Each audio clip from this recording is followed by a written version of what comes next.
민수기 20장부터는 40년 광야 시대 중 마지막 1년의 이야기가 그려지고 있습니다. 아론의 지팡이 사건, 지난주 우리가 살펴보았던 아론의 지팡이 사건이 출애굽하고 한 1년 반쯤 지난 그 시기에 일어난 사건이거든요. 그래서 이 17장부터 20장 사이에는 시간이 약 38년이 훌쩍 지나가게 됩니다.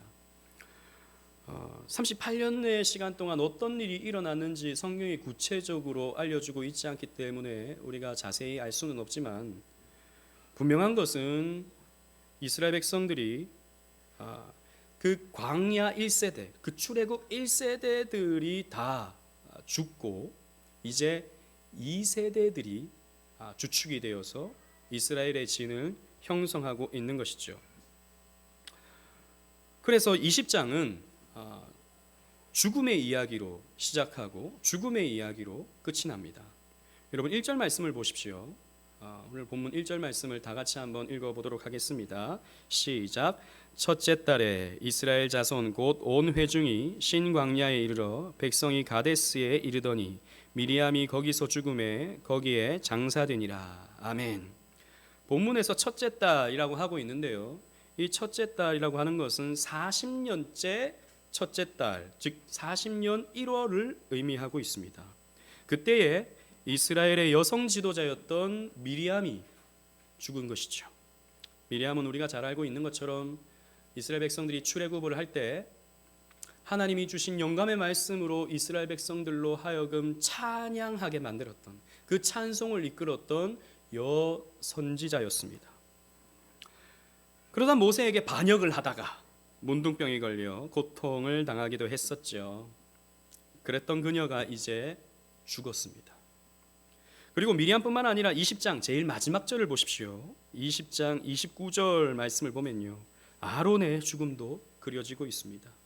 온 회중 곧 이스라엘 온 족속이 아론이 죽는 것을 보고 그를 위하여 30일 동안 애곡하였더라 라고 기록되어져 있는데요, 모세와 함께 이스라엘 백성들을 이끌었던 대제사장 아론도 죽는 것이죠. 이렇게 이 광야 1세대들, 출애굽 1세대들은 역사의 뒤안길로 사라지게 됩니다. 그리고 이제 새로운 세대, 광야 2세대가 역사의 전면에 등장하고 있는 것이죠.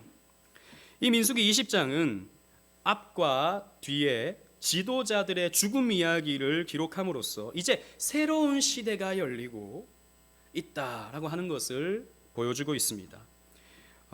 이 죽음 사이에 기록된 오늘 우리가 살펴보는 이 사건, 이 가데스에서 일어난 무리바 물사건인데요, 이 사건을 통해서 새로운 시대가 맞게 되는 처음 이 9세대는 죽고 새로운 시대가 어떤 모습으로 역사의 전면에 등장하고 있는지 이 사건을 통해서 보여주고 있는 것이죠. 오늘 우리가 살펴보는 이 20장의 무리바 물사건은 표면적으로 보면 출애굽기 17장에 기록되어진 반석에서 터져나온 물사건과 좀 표면적으로 보면 비슷합니다. 그래서 자유주의자들은 성경을 하나님 말씀으로 보기보다는 성경을 하나의 그냥 고고학적인 문서, 그냥 고대의 신화집 정도로 보는 자유주의자들은 하나의 어떤 내러티브, 하나의 이야기가 여기저기에 편집되어진 그런 결과이다 라고 이렇게 보기도 하지만 결코 그렇지 않습니다. 성경을 그렇게 폄훼하면 안 되죠. 자세히 보면 장소와 상황과 내용이 다 다릅니다. 또 구속사적인 그 의미가 확연히 다르게 되죠. 출애굽기 물사건은 홍해를 건너온 후에 얼마 지나지 않아서 시내 광야의 르비딤이라고 하는 곳에서 일어난 사건이었고요, 오늘 본문의 르비딤 물사건은 무리바 물사건은 가데스에서, 이 가나안 땅 바로 밑에 있는 가데스에서 일어난 사건이었습니다. 여러분, 이 가데스라고 하는 이 장소가 중요합니다. 여러분, 가데스를 기억하십니까?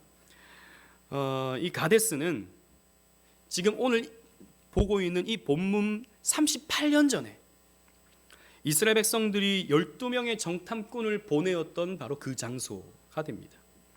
그래서 10명의 정탐꾼들이 부정적인 보고를 하게 되고 그 부정적인 보고로 인해서 대대적인 반역을 일으켰던 장소가 바로 이 가데스였던 것이죠. 그런 의미에서 가데스는 시험의 장소였습니다. 하나님이 이스라엘 백성들을 시험해 본 것이었거든요.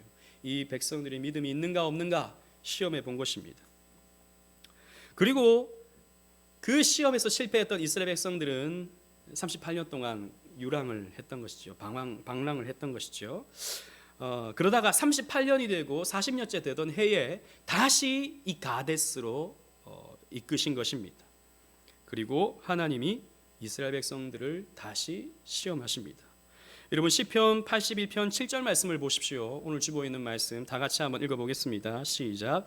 내가 고난 중에 부르짖음에 내가 너를 건졌고 우레소리의 은밀한 곳에서 내게 응답하며 무리바 물가에서 너를 시험하였도다. 자 보십시오.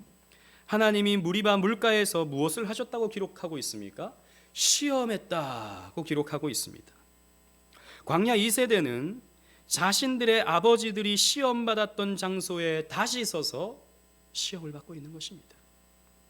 그래서 오늘 이 가데스에서 일어난 무리바 물사건이 가지는 구속사적 의미가 무엇인지 여러분들과 함께 살펴봄을 통해 은혜를 나눠보고자 합니다. 우리 몇 명 안 되지만 우리 성경을 읽을 때 조금 더 목소리를 내서 읽었으면 좋겠습니다. 우리 2절, 3절 다 같이 한번 읽어볼까요? 제가 성경을 자꾸 읽자고 하는 것은 다른 의도는 아니고요. 예배가 여러분들의 참여하는, 그냥 말씀을 듣기만 하는 게 아니라 말씀에 참여하는 그런 시간이다라고 하는 것을 여러분들에게 좀 알려드리고자 같이 읽자고 하는 것입니다. 우리 2절, 3절 다 같이 읽겠습니다. 시작. 회중이 물이 없으므로 모세와 아론에게로 모여드니라. 백성이 모세와 다투어 말하여 이르되 우리 형제들이 여호와 앞에서 죽을 때에 우리도 죽었더라면 좋을 뻔하였도다. 아멘. 38년 만에 또 물 부족 사건이 발생했습니다. 이 이스라엘 백성들에게 있어서 이 물 문제는 굉장히 중요했죠. 이 광야 생활하면서 물이 없으면 살아갈 수 없기 때문입니다. 이들의 아버지 세대들은 이 물 사건으로 인해서 여러 번 불평과 원망을 쏟아냈었죠. 또 이 물 문제가 38년 만에 발생했던 것입니다. 그러자 이들은 지도자인 모세와 아론을 찾아왔습니다. 문제를 해결해 달라고 찾아온 게 아니에요. 오늘 본문에 보니까 다투었다라고 하는 것을 보아서 모세와 아론에게 책임을 물으며 따지듯이 원망하듯이 이렇게 말을 쏟아냈던 것이죠.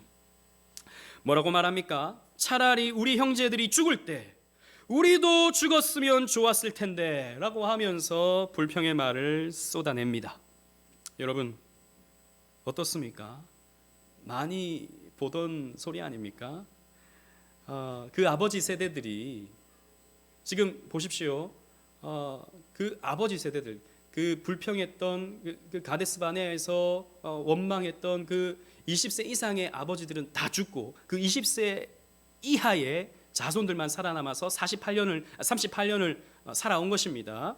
그런데 그 아버지 세대의 그 불평을 똑같이 그 자식 세대가 하고 있는 것입니다. 피는 못 속이죠. 그 아버지의 그 아들입니다. 어찌 그 아버지 세대와 똑같이 이렇게 말을 할 수 있을까요? 또 여러분 4절 5절 말씀도 보십시오. 오늘 본문 4절 5절도 보십시오. 제가 읽어보겠습니다. 너희가 어찌하여 여호와의 회중을 이 광야로 인도하여 우리와 우리 짐승이 다 여기서 죽게 하느냐? 너희가 어찌하여 우리를 애굽에서 나오게 하여 이 나쁜 곳으로 인도하였느냐? 이곳에서는 파종할 것도 없고 무화과도 없고 포도도 없고 석류 마실 것도 없고 마실 물도 없도다. 뭐 이래 없는 것도 많은지 뭐도 없고 불평뿐만 아니라 자기가 없다고 하는 것을 계속해서 찾아내면서 자신의 빈곤을 확인하고 있습니다. 여러분 불평이란 게 이런 거예요. 불평은요 자기의 부족함을 확대시키게 만드는 확대경과 같은 거예요. 그래서 여러분들이 불평의 마음을 갖고 있으면 자꾸 내게 없는 것들로 찾아서 불평하게 만들어 버립니다. 자신들의 아버지들이 딱 이랬습니다. 물이 없어 목마를 때, 먹을 것이 없어 배고팠을 때, 가나안 땅에 대한 비관적인 전망이 나왔을 때 이들의 아버지들이 이런 말을 했었죠. 우리가 그냥 죽었으면 좋았을 텐데, 우리가 저 그냥 애굽에서 살았으면 좋았을 텐데 왜 여기까지 우리를 끌고 와가지고 이 고생을 시키느냐라고 하면서 그렇게 아버지들은 말했었는데 똑같이 이 자식 세대들이 하고 있는 것입니다. 왜 똑같이 하고 있을까요? 왜 똑같은 말을 하고 있을까요? 그렇게 보고 배웠기 때문입니다. 아버지에게 그런 것들을 보고 배웠던 것이죠. 그들의 아버지는 불평과 원망이 입에 붙어 있었던 사람들이었습니다. 걸핏하면 모세 비판하고, 걸핏하면 그냥 죽어버리는 게 좋겠다, 이렇게 말들을 하던 사람들이었죠. 자식들은 부모의 거울입니다. 아버지의 입술을 그대로 닮아버리게 된 것이죠. 성경에 보면 참 재밌습니다. 아브라함이 아내 사라를 애굽에서 한번, 가나안 땅에서 한번 팔아버리죠. 사실 팔아버린 것과 같습니다. 돈도 받잖아요. 그런데 보면요, 이삭이 또 똑같아요. 이삭이 자기 아내 리브가를 아버지와 똑같이 아비멜렉에게 팔아버립니다. 보고 배웠거든요. 그러므로 여러분, 우리는 자식들에게 좋은 신앙의 유산을 물려주어야 합니다. 자식들에게 믿음의 말을 하고 믿음의 행동을 보여줄 수 있어야 합니다. 우리 오늘 여기에는 미혼분들이 많은데 앞으로 결혼을 하면 자식들이 생기면 자식들에게 믿음의 말과 믿음의 행동을 보여줄 수 있어야 됩니다. 유성이 아멘. 그렇게 할 수 있어야 됩니다.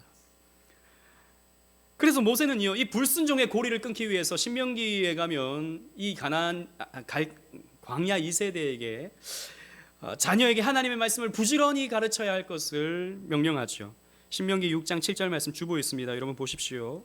우리 다 같이 한번 읽어보겠습니다. 시작. 내 자녀에게 부지런히 가르치며 집에 앉았을 때에든지 길을 갈 때에든지 누워 있을 때에든지 일어날 때에든지 이 말씀을 강론할 것이며. 아멘. 너희들은 언제나 하나님의 말씀을 배워라.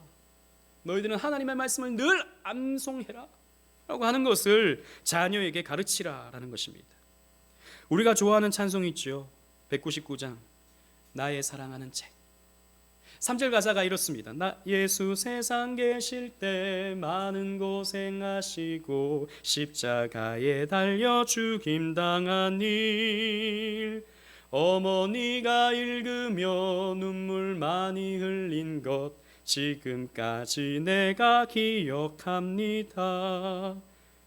그 어머니가 그 성경을 읽으면서 눈물을 흘리시는 것을 이 찬송가 가사를 쓴 작사가는 기억하고 있는 것이죠. 그 모습을 기억하는 것이죠. 또 4절은 이렇습니다. 그때 일은 지나고 나의 눈에 환하고 어머니의 말씀 기억하면서 나도 시시때때로 성경 말씀 읽으며 주의 뜻을 따라 살려 합니다. 어머니가 그렇게 성경을 읽고 그 말씀대로 살아가려고 애썼던 것처럼 나도 그렇게 살기를 원합니다 라고 이 찬송가 가사를 쓴 사람은 고백하고 있습니다. 그렇습니다. 이런 게 기억에 남는 거예요. 이런 게 자식들에게 기억에 남는 것입니다. 자녀들에게 좋은 신앙의 기억을 남겨주십시오. 자녀에게 신앙의 모습들을 보여주십시오. 이런 것들을 보고 자란 자녀들은요, 잠시 방황한다 해도 결국에 주의 뜻을 따라 살게 됩니다. 그런데 여러분, 성경 읽으면서 늘 주무시는 부모님, 예배드리면서 늘 고개를 까딱까딱 하시는 그런 부모님, 그런 것들을 보고 자라는 자녀들은 그렇게 보고 배우는 것입니다. 여러분, 우리가 잘 아는 김일성, 저 북한의 김일성 같은 경우에 어머니 이름이, 그 김일성의 어머니 이름이 강반석이었죠. 그 가정이요, 그 평양에서 유명한 신앙의 가문이었습니다. 그런데 김일성이 보던 그 강반석, 그 어머니의 모습은요, 예배 시간에 늘 졸던 모습이었어요. 그 김일성의 자서전에 그렇게 기록되어져 있습니다. 어머님은 항상 예배 시간에 주무셨다. 그렇게 되어 있어요. 그걸 보면서 하나님을 믿는 건 별것 아니구나. 신앙생활이라는 것은 이렇게 무미건조한 것이구나. 졸리는 것이구나. 김일성은 어릴 때 어머니의 손에 붙들려 가면서 억지로 예배 시간에 앉아있는 어머니, 억지로 앉아있는 자신을 생각하면서 기독교에 대한 조소를 날렸던 것이죠. 그래서 그렇게 교회를 핍박하고 교회에 불을 지르고 공산주의 운동을 했던 것입니다. 이렇게 우리가 자녀들에게 좋은 모습을 보여주는 것이 필요합니다. 그러나 광야 1세대나 2세대나 이렇게 똑같이 불평과 원망을 일삼는 더 근본적인 이유는요, 사람은 잘 변하지 않는다는 데 있습니다.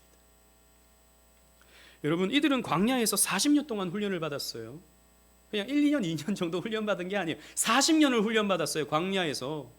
그래서 하나님의 그 구름 기둥이 뜨면요, 이동하고, 멈추면 내려앉고 멈추고, 또 만나를 통해서 안식일을 또 기억하고 먹는 훈련을 하고, 또 옷이 헤어지지 아니하고 신이 헤어지지 않는 그런 기적을 맛보기도 하면서 하나님이 우리를 도우신다, 하나님이 우리의 삶을 인도하신다라고 하는 것을 40년 동안 훈련받았던 사람들입니다. 그런데 이들이 정작 이 물시험 앞에서는 불평과 원망이 터져 나오더라는 것이죠. 이게 뭐냐면 사람의 한계입니다. 이 전적으로 부패한 인간은요, 이 죄악의 구렁텅이에서, 이 원망과 불평의 구렁텅이에서 쉽게 헤어나오지 못하는 거예요. 이게 인간의 실존이에요. 여러분, 그렇죠?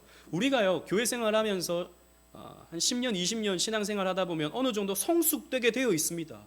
그래서 예배 생활이 아주 자연스럽고요, 봉사하고 원신하는 게 굉장히 자연스럽죠. 그때 이 정도면 그래도 좀 괜찮다라고 하는 좀 자만에 빠지기도 합니다. 그런데요, 여러분, 그럴 때 있지 않습니까? 어떤 위기가 여러분들을 찾아오면, 여러분들이 감당할 수 없는 문제가 여러분들을 흔들어 놓으면, 여러분들의 실력이 참 없다라고 하는 것, 내 실력이 이 정도밖에 안 된다라고 하는 것이 이렇게 드러나고 폭로될 때, 그럴 때가 우리에게 찾아오는 것이죠. 그럴 때가 있습니다. 열심히 했는데, 그러면서 눈물도 흘리고 봉사도 하면서 보람도 느끼고, 이 정도면 내가 신앙이 있다라고 생각했는데 시험이 찾아오니까 믿음이 하나도 없어요. 어떤 문제 앞에서 벌벌벌 떨고 있는 우리 자신을 발견하게 되는 것입니다. 그럼 우리 생각하죠. 내가 지금 한 게 뭔가? 내가 지금 해온 게 뭔가? 내 신앙생활은 도대체 무엇인가? 라고 하는 질문을 우리 스스로에게 던지게 된다는 것입니다. 여러분, 근데요, 그게 인간입니다.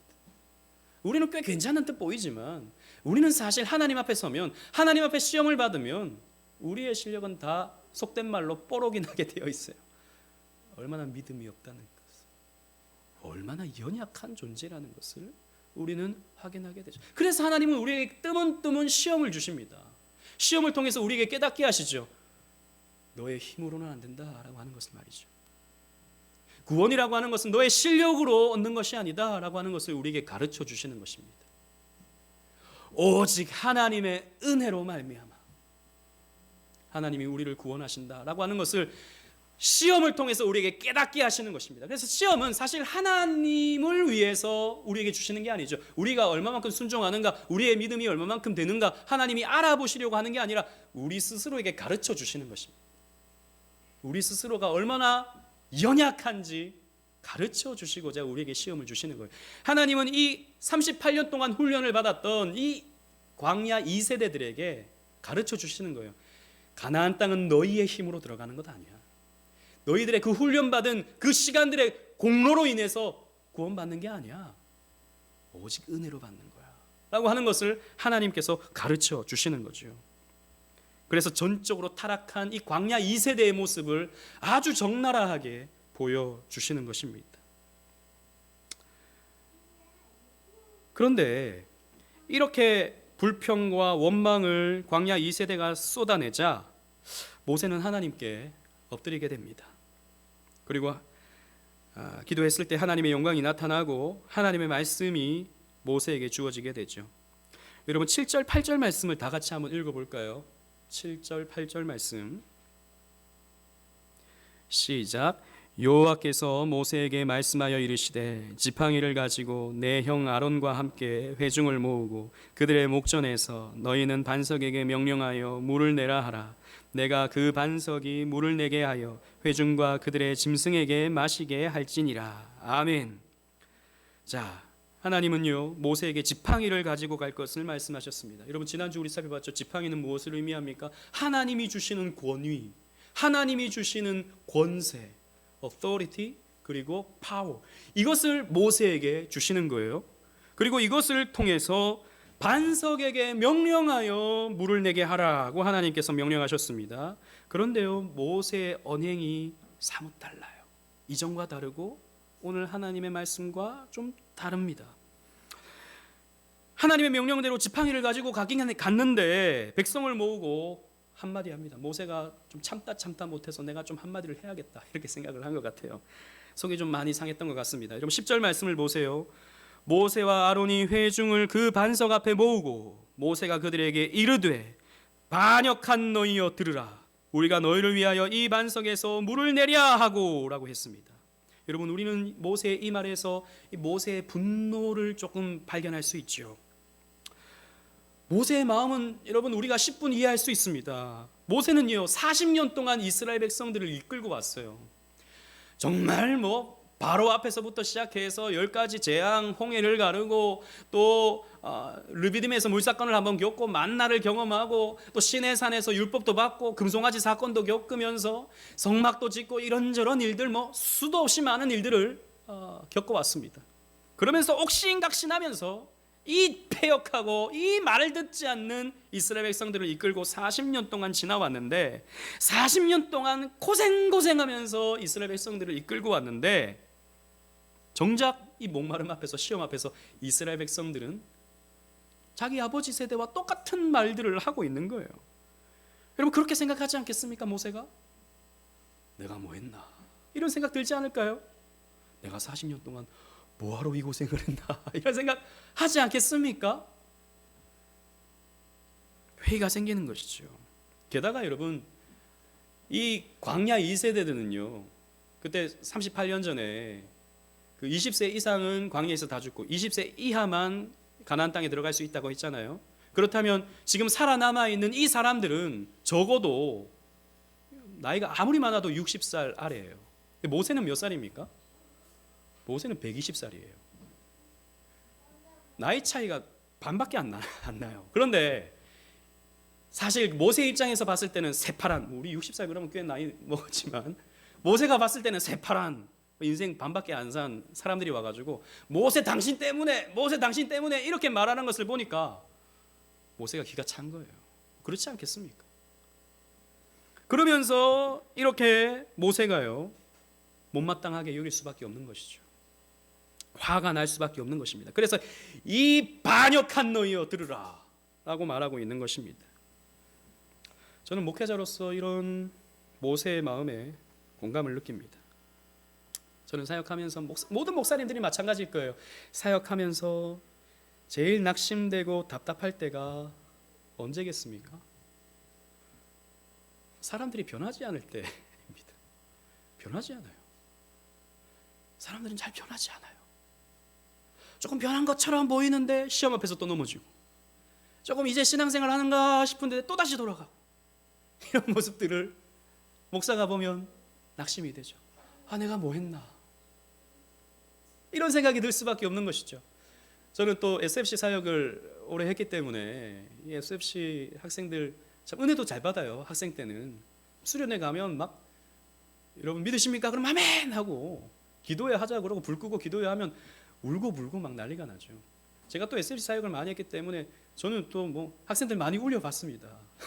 기도회 인도하면서 왜냐면 애들 울고요. 목사님 앞으로 이렇게 살 거예요, 저렇게 살 거예요. 막 편지도 쓰고요, 막 그래요.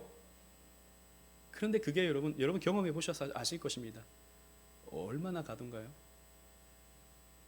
얼마나 우리 이분들 다 경험해 보셨죠? 오래 가지 않습니다. 그게 그때는 막 울고불고 하면서 대단히 막 이렇게 변화된 것처럼 보이지만 수련회 같은 경우에 화요일 시작해서 금요일 이렇게 끝나잖아요. 그 주일부터 당장 문제가 생겨요. 그 주일부터 피곤하다고 교회를 안 나와요. 뭐 그런 일들 우리 많이 보잖아요. 뭐 했나? 수련회 뭐 했나? 이런 생각이 들죠. 또 꼭 수련회 하면요 임원들끼리 싸워요. 앞장서 있는 임원들끼리 막 누가 잘했니 못했니 막 이런 것 갖고 싸운다고요. 그런 걸 이제 지도자인 사람들이 목사나 이런 뭐 간사님이나 이런 분들이 보면 마음이 좀 낙심이 되죠.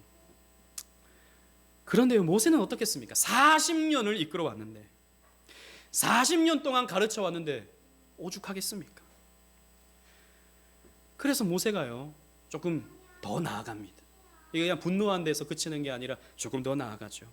오늘 말씀을 보십시오. 우리가 너희를 위하여 이 반석에서 물을 내랴 라고 말하고 있는 것입니다. 여러분, 물은 누가 내는 것입니까?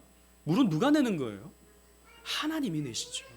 그런데 모세는 마치 자기가 내는 것처럼, 모세와 아론이 물을 내는 것처럼 내가 너희들에게 물을 한번 내보랴 라고 말하고 있는 것입니다.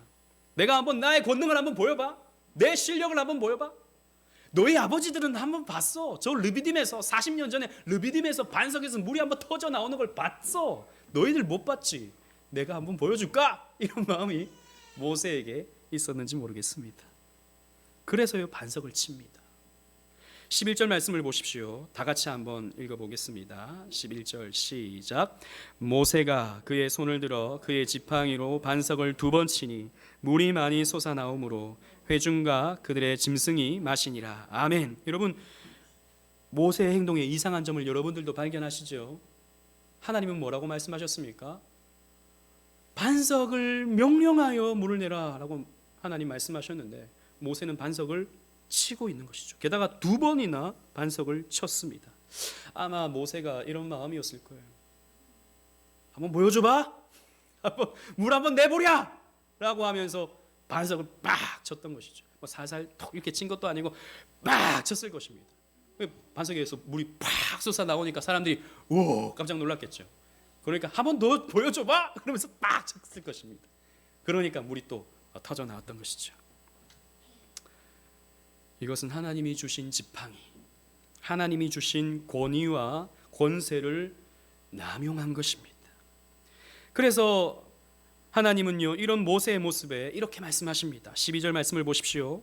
여호와께서 모세와 아론에게 이르시되 너희가 나를 믿지 아니하고 이스라엘 자손의 목전에서 내 거룩함을 나타내지 아니한 고로 너희는 이 회중을 내가 그들에게 준 땅으로 인도하여 드리지 못하리라 하시니라 라고 말씀하셨습니다. 하나님은요 모세와 아론이 하나님을 믿지 않았다라고 말씀하고 있습니다. 모세는요 하나님이 명령하신 말씀보다 자신이 지팡이를 2번 치는 것이 더 가시적으로 이 백성들에게 효과가 있을 것이라고 생각을 했던 것이죠. 그러니까 명하여 물을 내는 것보다 반석을 한번 쳐보는 그런 가시적인 어떤 자극적인 모습을 통해서 모세의 권위와 권세를 한번 나타내 보여주고 싶었던 것입니다. 그리고 또 이렇게도 생각해 볼 수 있어요. 모세는 40년 전에 한번 르비딤에서 반석에서 물을 낸 적이 있었습니다. 그때는 반석을 쳐서 냈었죠. 그러니까 하나님의 말씀보다도 자신의 경험이 그에게 더 컸던 것이죠.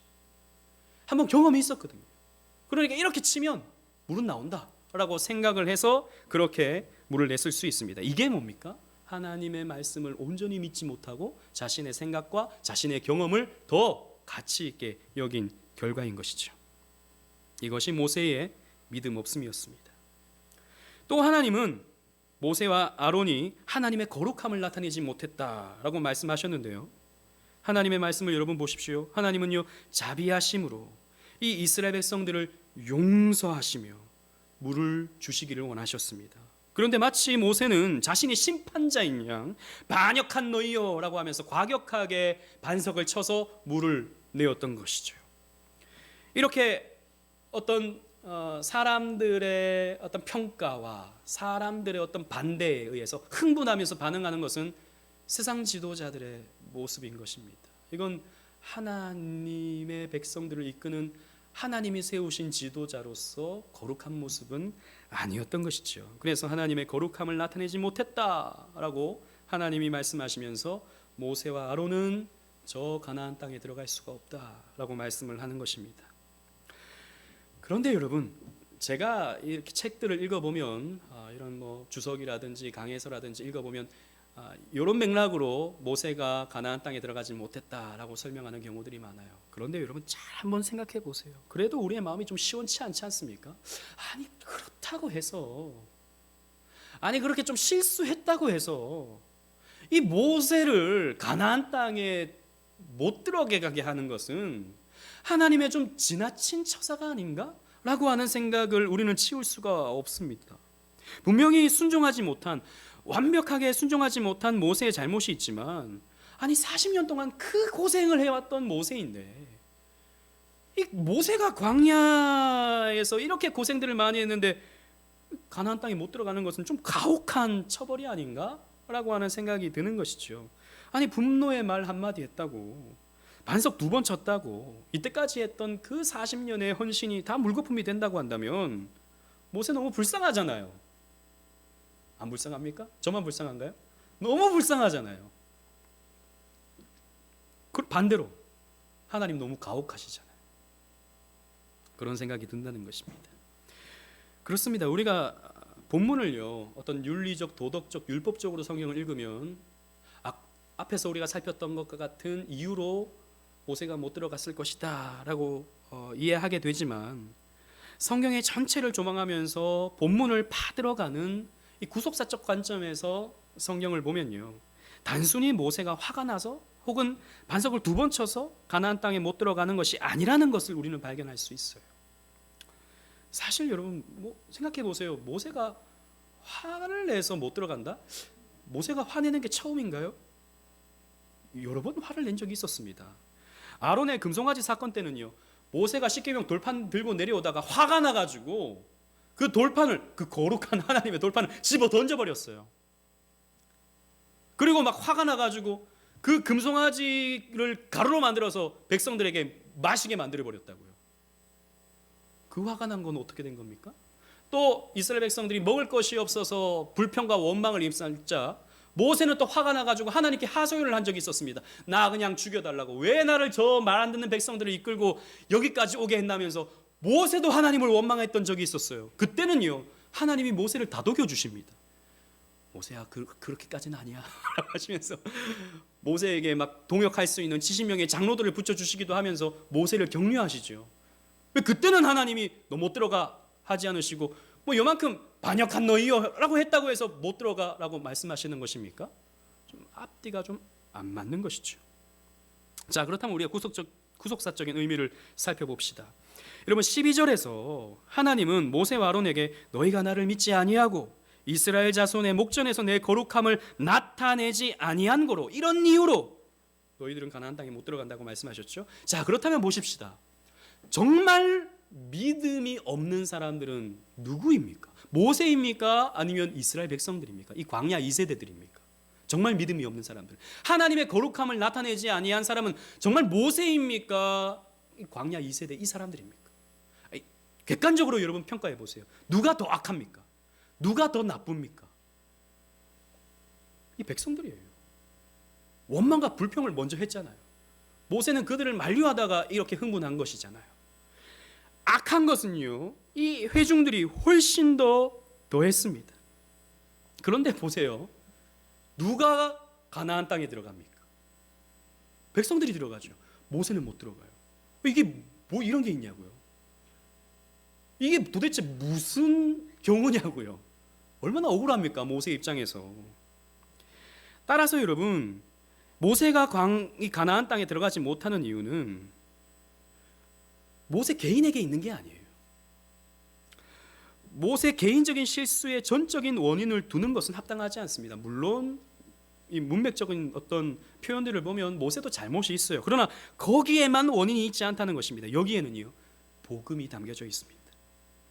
하나님은 이스라엘의 불신의 문제, 거룩함을 드러내지 못한 이 문제를 모세와 아론에게 전가시키고 있는 거예요. 이스라엘의 대표인 모세에게 이 백성들의 믿음 없음과 하나님의 거룩함을 드러내지 못한 그 죄를 뒤집어 씌우고 있는 것입니다. 그 증거가 뭐냐? 시편 106편 32절 말씀을 보십시오. 주보에 있는 말씀, 여러분 다 같이 한번 읽어보도록 하겠습니다. 시작. 그들이 또 무리바물에서 여호와를 노하게 하셨으므로 그들 때문에 재난이 모세에게 이르렀나니. 자, 보십시오. 모세에게 재난이 찾아왔는데 누구 때문이라고 말합니까? 모세 스스로 때문이라고 말합니까? 아닙니다. 그들 때문에, 그들이, 회중이, 이 광야 2세대들, 그들 때문에 재난이 모세에게 이르렀다라고 말해주고 있어요. 모세가 벌을 받은 것은 모세 자신 때문만이 아니라 그들 때문에였던 것이지요. 대표자였기 때문입니다. 대표자는 그 백성들을 다 품에 안고 대표로 서는 것이기 때문이죠. 그래서 광야 2세대의 시험 앞에서의 실패, 이 무리바 물 앞에서의 실패를 모세가 대신 책임을 지는 것입니다. 그리고 그 죄의 대가로서 광야에서 죽는 거예요. 모세는 가나안 땅에 못 들어가는 것입니다. 여러분, 제가 무슨 말을 하려고 하는지 여러분 아시겠습니까? 그렇습니다. 이 본문은 그리스도 대속의 그림자를 보여주는 것입니다. 여전히 변하지 않는 이스라엘 백성들의 모습은 여전히 변하지 않는 우리의 모습을 대변해 주죠. 여러분들 많이 변하셨죠? 신앙생활 하면서 여러분 많이 성숙하셨죠? 아니라는 것을 여러분들은 솔직히 아실 것입니다. 대단히 좀 이렇게 아는 지식은 많아진 것 같고 교회 생활은 익숙해진 것 같은데 여러분들의 속마음은 아니라는 것을 여러분들 솔직하게 인정하실 것입니다. 이 38년 동안 광야 생활을 했던 이 광야 2세대가 저와 여러분들의 모습이라는 것입니다. 그러기에 우리는요, 우리의 실력과 우리의 이 능력으로 저 새하늘과 새 땅에 들어갈 수 없는 거예요. 따라서 둘째 아담, 두 번째 인류의 대표이신 그리스도께서 우리의 연약과 우리의 죄와 우리의 게으름과 실패를 대신 뒤집어 쓰시고 십자가에서 그 죄의 대가를 치루심으로 말미암아서 우리는 어떻게 됩니까? 새하늘과 새 땅에 들어갈 자격을 얻게 되는 거예요. 우리의 죄값은 예수님께로 옮겨지고 예수님의 의는 우리에게 전가되어짐으로 말미암아서 우리가 천국에 들어갈 수 있게 되는 것입니다. 갈라디아서 1장 4절 말씀을 보십시오. 주보에 있습니다. 그리스도께서 하나님 곧 우리 아버지의 뜻을 따라 이 악한 세대에서 우리를 건지시려고 우리 죄를 대속하기 위하여 자기 몸을 주셨으니, 대속이라는 말이 대신값을 치르다 라는 말이죠. 예수님께서 우리의 실패에, 우리의 믿음 없음의 값을 치르신 것입니다. 어디에서요? 십자가에서. 여러분 아시겠죠? 이 무리바 물 사건은 그래서 모세가 이 가나안 땅에 들어가지 못하는 것은, 그래서 광야에서 죽는 것은 우리 대신 십자가에서 달려 죽으시고 우리를 저 가나안 땅으로, 새하늘과 새 땅으로 들여다보내주는 그 그림자인 것입니다. 이 두 이야기가 오버랩되고 있는 거예요. 그리고 이런 측면에서 또 생각해 볼 수 있습니다. 여러분, 제가 1년 전에 작년 3월에 우리 구속사 시리즈 쭉 살피면서 이 르비딤 물사건을 설교한 적이 있었거든요. 그때 이 반석이 무엇을 의미하는가? 그리스도를 의미한다고 제가 설명한 적이 있었습니다. 제 마음대로 그렇게 상상해내서 한 게 아니고 성경이 그렇게 설명하고 있기 때문이죠. 주보를 보십시오. 고린도전서 10장 4절, 여러분 다 같이 한번 읽어보도록 하겠습니다. 시작. 다 같은 신령한 음료를 마셨으니 이는 그들을 따르는 신령한 반석으로부터 마셨음에 그 반석은 곧 그리스도시라. 자, 그 반석은 누구라고요? 그리스도.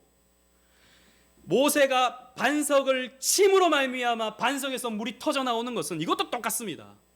반석 되시는 그리스도가 공격당하심으로 말미암아서, 십자가에서 못 박히심으로 말미암아서, 채찍 맞으심으로 말미암아서 그리스도의 몸에서 터져 나오는 보혈을 사람들이 마실 때, 우리가 성찬을 통해서 그리스도의 피에 참여하게 될 때 생명을 얻듯이 반석에서 터져 나오는 생수로 말미암아 이스라엘 백성들은 구원을 받는 것입니다.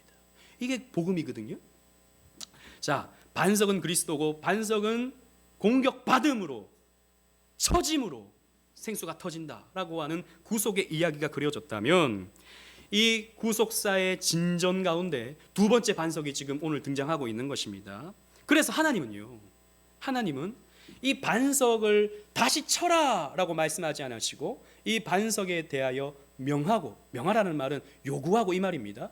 기도하여서 그 물을 얻어내라 라고 하나님이 명령하셨는데, 모세는 그 말씀을 깡그리 잊어버리고 반석을 두 번 쳤던 것이죠.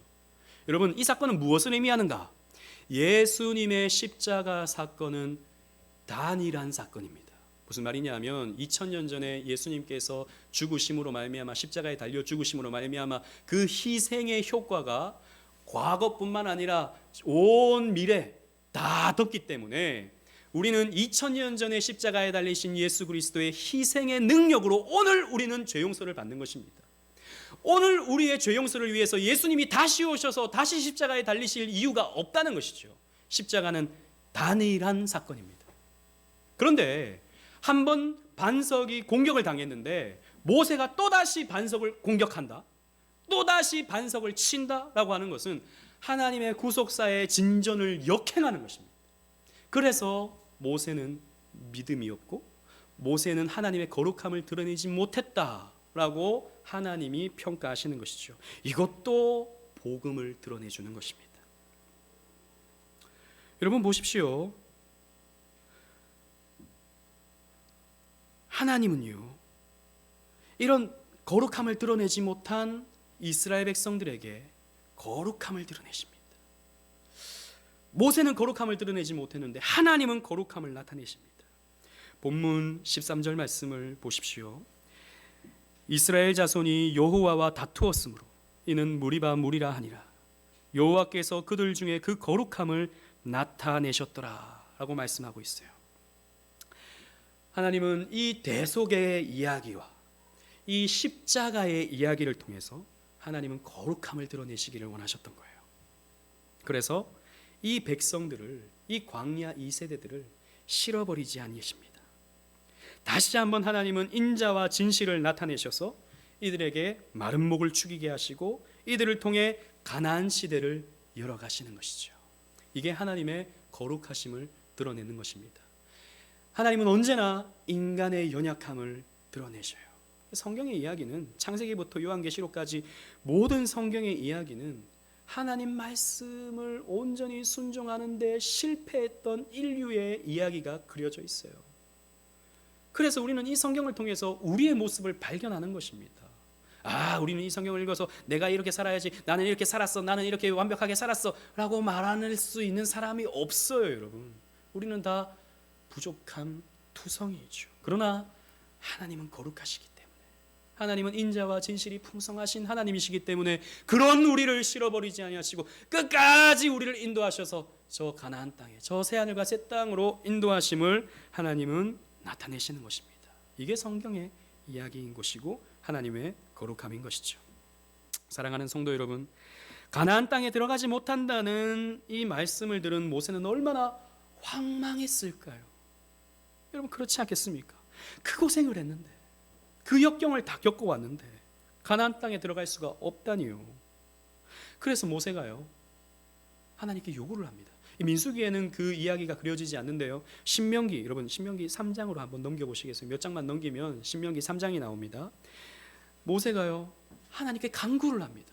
하나님, 나 들어가게 해주세요.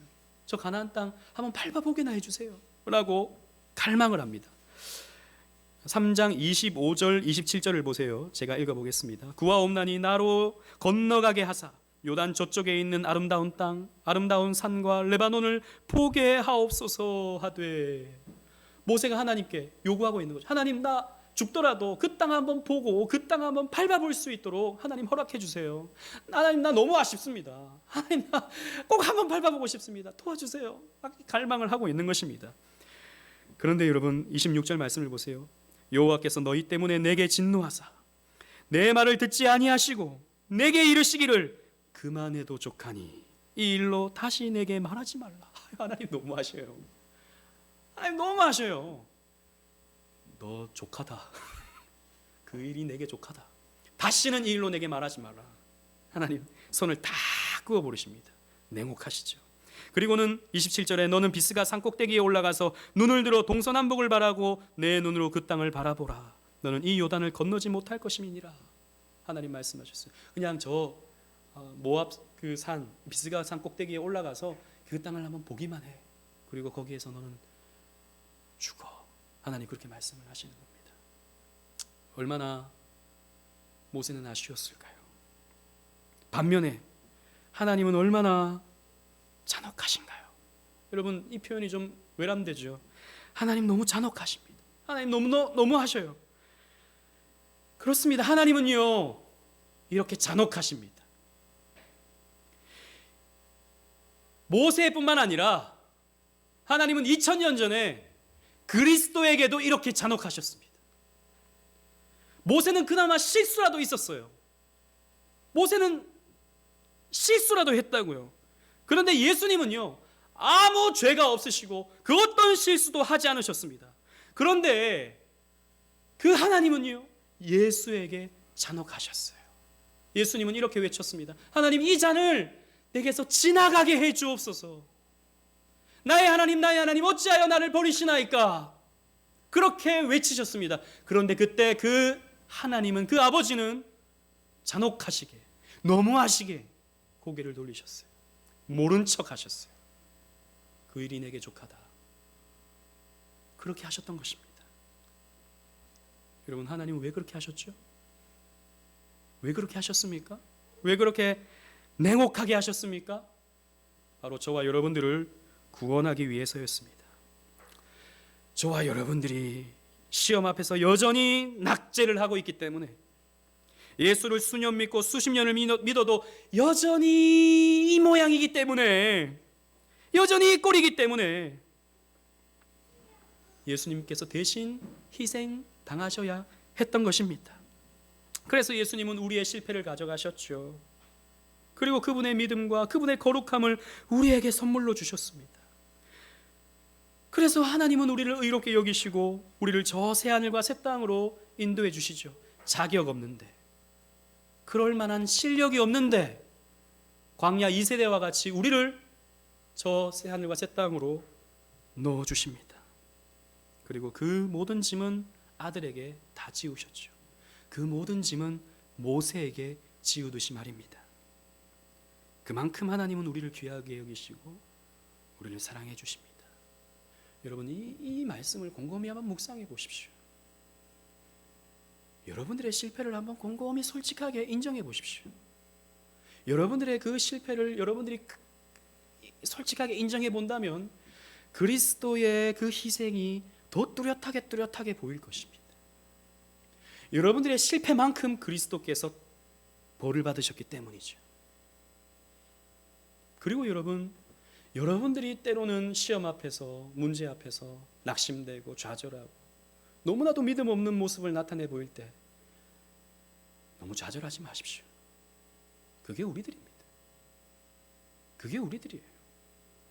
그런 우리들이기 때문에 그리스도께서 십자가에 달리셨습니다. 그런 우리들이기 때문에 그리스도께서 모든 짐을 대신 지시고 다 이루었다라고 말씀해 주시는 것입니다. 그러므로 너무 낙심하지 마세요. 그게 우리들입니다. 그저 복음을 믿으십시오. 자격 없는 자에게 베풀어 주시는 이 은혜를 누리십시오. 자유하십시오. 율법에 대하여 자유하십시오. 율법이 여러분들을 망하게 만들지 못합니다. 그리고 우리에게 주어진 저 가나안 땅을 믿음으로 들어가십시오. 그래서 주님께서 주시는 그 영광의 면류관을 함께 쓰시며 더욱 감사와 찬송 가운데 주님을 만나시는 저와 여러분들 되시기를 주님 이름으로 축원합니다. 아멘.